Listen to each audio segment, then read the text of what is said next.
So this is Mike Temple here with Frank Klosterman in Atkins, Iowa.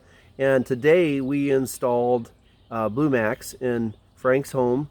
And along with reflective insulation, we're putting in batting insulation and doing a lot of things here, putting on a solar fan.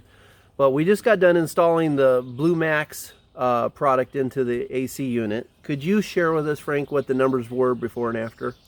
Yes, on the kitchen it was 51.4, and then after it was dropped down to 43.9.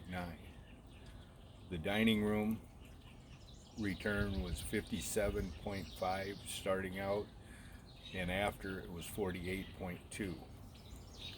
Our office downstairs was 64.3 starting out, and after it was 58.1. Our hallway upstairs was 63.7.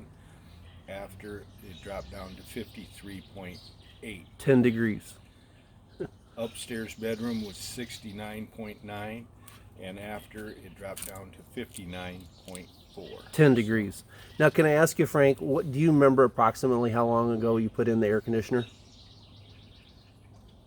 3 to 5 years.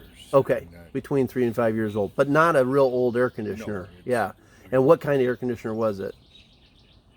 Comfort.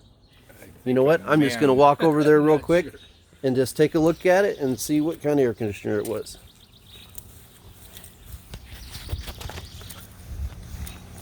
And this is a advanced comfort. Is what it looks like. Not exactly sure. I guess that's the manufacturer, Advanced Comfort. But you can tell, I mean, the unit's running good. The only thing that was done differently was between those numbers, the difference between the before and after, the only thing that was different was the Blue Maxx that was installed in that unit. And that is going to create a tremendous amount of savings, because you guys weren't even able to sleep up there, were you? No, to the point when it's hot, you couldn't even sleep. Yeah, and there wasn't like a temperature difference really between the duct. The duct was at 69. We got it down to 59 degrees. So that's, and of course with the insulation, the reflective insulation, everything's going to make a huge difference. Thank you for sharing this, Frank.